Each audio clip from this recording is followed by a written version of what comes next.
Hello and welcome everybody. Today for this very singular interview, I'm going to interview John Bullock, editor, publisher of the Light Review, and someone with a lot of history in lighting. So we're going to find out probably everything that he knows about this subject and a little bit more, I hope. So, John. Chris. Are you ready for this? Just before we start, I can't get fired for anything I ask you. Is that right? I just want to check. I mean, it's on camera, right? I haven't seen that memo. Yeah, I'm interested in talking about things that I don't know about, which is always my best stuff. Off you go. Okay, so, well, first I think we should say why and where. I've been wondering that for ages. Did you get into lighting? I mean, you've got so much history and stuff, and so much to share with everyone, but I mean, what the hell did you do getting into lighting? I mean, it was an accident. An accident? Well, it was an accident. Do I have to give you the origin story? Well, it's a nice I suppose story, we can edit it out. Okay. I was a home birth. And the story goes that either 1:45 or 1:15 in the morning, depending on whether you talk to my father or my mother. She was the one who was there. He was outside. And the GP, who's clearly a shaman, so delivers me, cuts the cord, and then holds me up to the light in the middle of the room and says something to the effect, "The force is strong in this one." Or the Messiah. It's the Messiah. You might say that. But anyway, from that point on, my destiny was fixed, even though I didn't know it. That's the family story. That is the family story. I'm the only one left. You're the only one left? I'm the only one left who was in that room. Oh, blimey. I mean, obviously... I can go on. But you don't want me to. Well, no, I think it's interesting because the thing with lighting is you just fall into it, don't you? A lot of people just fall into lighting. Some people come from a theatrical background. Some people are... Nowadays, I think it's changed a lot because everyone's doing the Bartlett and there's all these courses at universities. So, you know, our roads to this amazing industry that we're in are all different. So yeah, you're one of the originals. I mean, you are the original. Thank you. So I will say this. I think I was probably just an idiot. I didn't know what I was going to do. I knew I wasn't going to get any A-levels. So I knew that the immediate path was to get out from school and get into a job somewhere. I had no ambitions for university. No one in my family had ever been to university, so that wasn't an obvious path. The only things I had was don't, as in don't go into the factory, which is where my dad was. Don't go to prison, which is kind of my mother's morality, if you like. But there was no real sense of try this or try that. So every time a door seemed to sort of crack open, I'd tend to sort of just walk through it. And through walking through several of those, I became an electrical building services engineer, really is what we call it today, which included a qualification in lighting, which then led to me actually teaching lighting before I'd even done a scheme in lighting, because my lecturer left Wolverhampton Poly and they didn't know anybody else who could do it. And then I ended up in the lighting business because I was working for idiots with the London Electricity Board. And from there, the rest is kind of history. But none of those decisions were deliberate. So, but almost by osmosis or something. That's a word? That is a word indeed. That's quite interesting because, I mean, in a way, you have had some background to what you did. There was some understanding and learning there. And when was that exactly? I mean, I'm not going to try and... You are sort of timeless. You're like one of those oaks that's always been there. Are we talking that? I mean, it's obviously I've just been described as an ent. I mean, it's just you've always seemed to have been there, and I know it's a really nice thing to be able to say, isn't it? And your face is ubiquitous with lighting. Let's face it. You've always been there. Well, that's synonymous with lighting. It's because I'm older than everybody else, and therefore I have, in that context, been there through everybody else's career. Yeah, exactly. I kind of get that. Yes. And that's nice. It's like you're always there. So, well, I mean, I would say it's nice. Thank you. Some people may beg to disagree, but it's been it's been a good journey. That's been a good journey. Oh. Yeah. I mean, actually, you touched on it there. You're sort of like a serial, not killer. You're a serial director of sorts, aren't you? Because you just seem to do all these different things. I mean, one day you're a journalist, the next day you're a lighting designer, then you're doing podcasts, video. I mean, there's so many things. You've recently done something with Dr. Shelley, haven't you? So that's I have. So in your career, what would you say? I mean, how many things have you done? I mean, this patchwork quilt that makes this designer. Aha! The thing about a patchwork quilt is that there is only one quilt. Yeah. It's made up of lots of pieces of patchwork, but it is a quilt. 1,000-piece jigsaw puzzle might be made up of 1,000 pieces, but it's only one puzzle. So I've had one career. This is who I am. This is who I have become. So yeah, you can say the thing that we're doing today, that's sort of one of those little quilt patchworks, or it's one of the jigsaw pieces, and it makes up the whole. It makes you a communicator. It makes you. It gives you extra richness, if you like, because I just need to pause for a second because I don't want to talk complete garbage, and it's always a risk. If all you do is you say, I'm a lighting designer, and I turn up at my desk and I've got my keyboard and my screen, and I put dots on a drawing and I put a specification towards it, and that's it. Well, that's it. That's all you are. But if you look at that design and you go, I need to know what this is about. I need to know what's inside this, because what I'm actually doing as a lighting designer is delivering a reality for someone. Now, it might be a historic building. It might be a faith-based building. But someone believes in that building. And because I'm just the lighting designer, I could just walk away and go, that'll work. But I'd say that that's just illumination engineering. That's just number crunching. But you get inside that job and you can talk to the client about what they believe in. And you can then start to tease out from the client what they hadn't even realized they believe in. At that point, your skills are opening up, your ability to talk, your ability to convince. Because sometimes you're saying, you think you can get away with just doing this. You might, but I think you'll be much happier if you did that. It's interesting that you said that, actually, because one thing I've noticed about you, with having worked with you for a while, is you're quite good at teasing out the emotional context of things. And it's not like you're a cold-hearted killer, because sometimes, viewed from afar, perhaps you could be seen as maybe a bit bluff or gruff, but actually it's the opposite.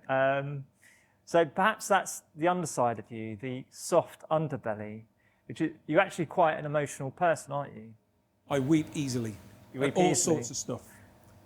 Yeah. We haven't got through this yet. Hopefully it won't be that much of a toil, but yeah, I mean, how dare you? But I mean, I guess that patchwork, I mean, variety is the spice of life after all. I mean, I suppose what I was trying to draw out of you is, which one of all these things is your true passion? Because it always seems to come back to lighting, doesn't it? The thing that interests you the most. You are a consummate lighting designer, per se. Yeah. I nearly gave it up.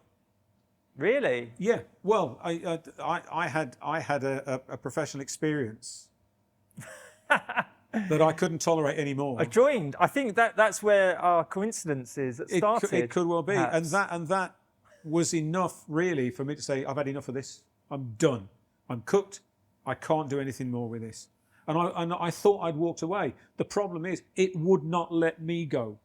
It came to find me, even though I'd left London, I'd moved into the countryside. Someone got hold of my phone number. I have no idea how that happened. But it was, we've got this job we want you to look at. There you go. The force is strong in this one. So if that's what the universe is asking of you, you can just say, no, I'm done. Really, I can't. I don't think I can bring any more to the party. But the truth is, if you are doing the thing that you should, that's a horrible word, that you feel you should be doing, then the best thing to do is do it. And be good at it and be the best that you can be at it. Don't necessarily be the best lighting designer, but be the best that you can be at that thing. I was with a lighting designer on Friday, a guy from the Ukraine. I can't imagine running a creative lighting service in a war zone, but that's exactly what he's doing. His work is immaculate. His work is amazing, and this might sound a little bit cheeky. Not much inspires me now,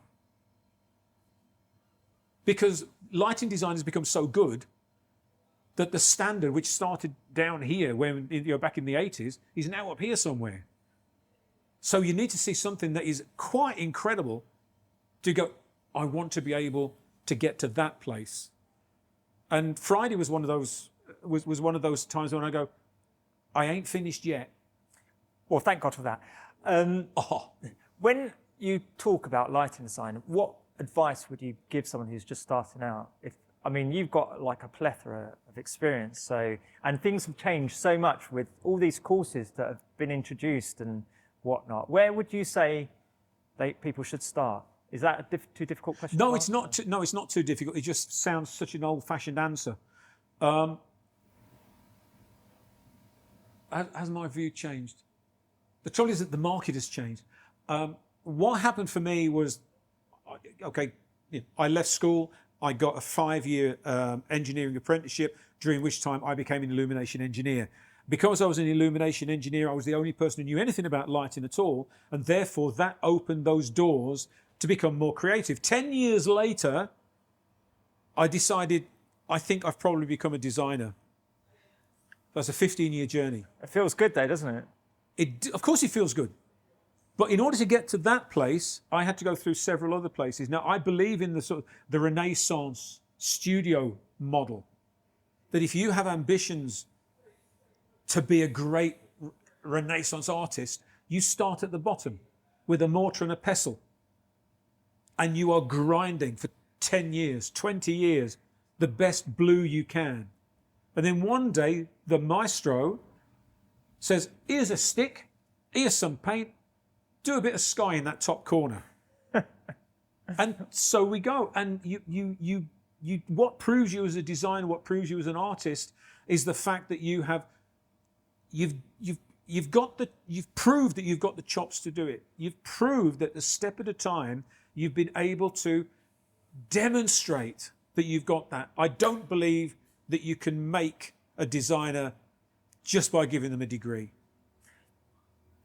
It's a good start though, right? It's a good start. I think I've taken kids off the dole queue to make lighting designers. It's an evolution, isn't it? Everything's an evolution. Because I think you started Equation, didn't you? Which is the company that I worked for in the past. And how many, did. Was that the first consultancy that you started, or have you done others since, apart from obviously JB Lighting? There was a Mickey Mouse operation before we created Equation. And we created Equation out of Equation Design Consultants, which was a short-lived cooperation, if you like, between an architect, an interior designer, and a lighting designer. And we all shared the same space. And I was the last man standing because they both lost their confidence that they could actually pay the rent. And I decided I was going to carry on paying the rent. So Equation Lighting Design had originally been Equation Design Consultants, and before Equation Design Consultants, there was a Mickey Mouse company that doesn't even deserve to be mentioned because it wasn't. It was just a vehicle to get me to where I was. Because you also worked for BDP, right? Was that right? Oh, that was a brief one. I'm trying to remember if there's any others. No. No? Oh yes, there is. Which is? John Cullen. John Cullen. Yeah. So after you've worked at all these different companies and taken a piece of them with you in your journey, so to speak, yeah, where would you say the mistakes have been made? If you were to offer some advice to people in the industry, Because I know the things that wind me up, but what's the things that wind you up the most? Are having all these experiences with different companies and whatnot, do they all suffer from the same thing? This is a platitude. We all suffer from being human, and therefore we all make mistakes. The kind of mistakes are interhuman, as in you end up working with the wrong person, which can be difficult. I've had studios which are absolutely fantastic. I've had studios which are a little better than average. I don't think I've ever had a bad studio, but I'll take the praise for that, because I was managing them and they were all good people. And you probably employed them as well. And I employed them as well. Moving away from London and down here, I decided I was never going to employ anybody ever again, because I'd done that. And what happens is eventually you become, the more commercially successful you become, the less creative you're allowed to be, because you have to manage. And I don't want to do that. As far as I'm concerned, I'm a designer who is obliged to do his VAT return. No one likes doing a VAT return. No, of course not. But I think that's important. It's holding the dream. It's knowing what the dream is. It's learning that if your company that you started and that you are a 50% owner of, if it's not working for you, walk away. It's a brave man that walks away from a company that they created. Why? Because obviously you're invested emotionally and sometimes financially. So yes, you are. Of course you are. That's the why then. I've done it twice. I've walked away twice. And it never did me any harm. Okay, that's, because the alternative doesn't bear thinking about. You go mad, don't you? Go crazy. You go mad, you go crazy, or you get incredibly boring. Yeah. Well, I don't think you'll have any danger of being incredibly boring. Moving on. Moving swiftly on, I'm not sure you answered the question about your bugbears. Is this self-serving or what? Right. Okay, carry on. You didn't answer the question about your bugbears. If over your history of lighting, what would you say your biggest bugbears are? The things that really get your goats. The things that you think, I could really do without that in my life, my lighting life. And it could be easily solved with this, that, and the other. There must be some stories out there that you think it has to be told. Well, it's other people. Hell is other people. It comes back to that. It's the client who won't listen. It's the people who say, "No, I want to do it this way." But you're asking for that, and now you're telling me you want this, and I'm telling you can't have that by doing it this way. No, I want this. It's the fool who told me that he didn't want me to work on his hotel because I did other things apart from hotels, and therefore I wasn't taking hotel design seriously. An idiot. But okay, I probably didn't want to work for him. Learn to walk away from a job, because there are clients out there, and it doesn't matter how big the fee is. That's tough. Though. Away. It's tough. But I say the alternative is even tougher, and it will cost you money. At the end of the day, those jobs will cost you money. So you have to all the time. You have to go, "Woof, that was a rough one. That was rough." Oh, and I guess the other thing is always assume they're going to sue you. So keep your files in good order. That's stress. That's a lot of stress. Finally, I thought we could wrap it up by asking, what do you think the future holds for lighting design, and also just in general, because the lighting industry is almost coming down a funnel, isn't it? A few years ago, manufacturers were top of the tree. You couldn't see how they would fail. And with the advent of LED lighting, everything has changed. The products last a lot longer. They can't flog all these lamps all the time. It seems like we're sort of, not at the end of days, but there's been a massive shift, hasn't there? So in terms of lighting design, there's been an explosion. The manufacturer side, I'd say, is going down the funnel for something. I mean, because I think there'll be fewer manufacturers in the future, because just by the nature of the beast. So for the two strands, the lighting manufacturer and the lighting designer, what do you think the future holds? Are we assuming, for the purpose of this question, that we're still going to have a commercial economy and that we're not all going to be living under a tree? Yes, we have to assume that. Otherwise, we might as well just give up now. Okay. Right.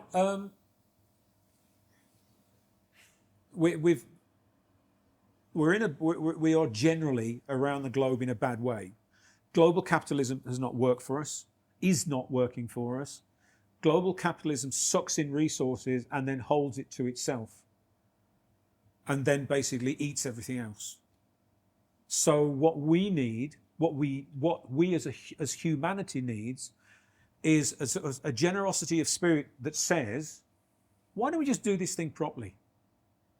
If this is going to cost £1 million to do it, let's do it for £1 million. But let's not do it for 800,000. Because that's where we're at. You know, that is exactly where we are. It's like, how cheap can I get this?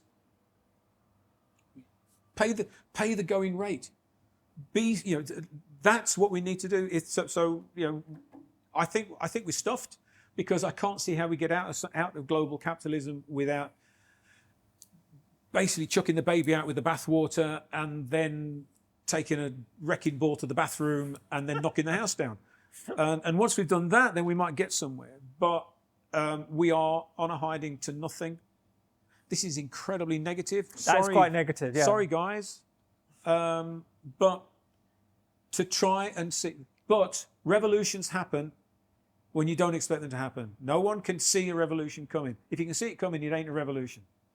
So things might change, and if they do change and they go like that, in which case the things that will matter to us is the fact that energy will always have to be rationed, and I mean that quite literally.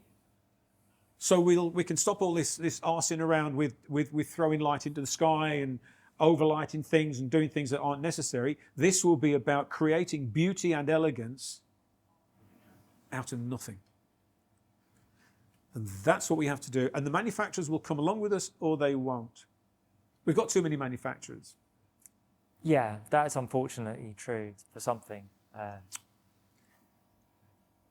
think that's pretty much wrapped it up. So thank you very much, John. And don't forget to share and like. See you next time. And we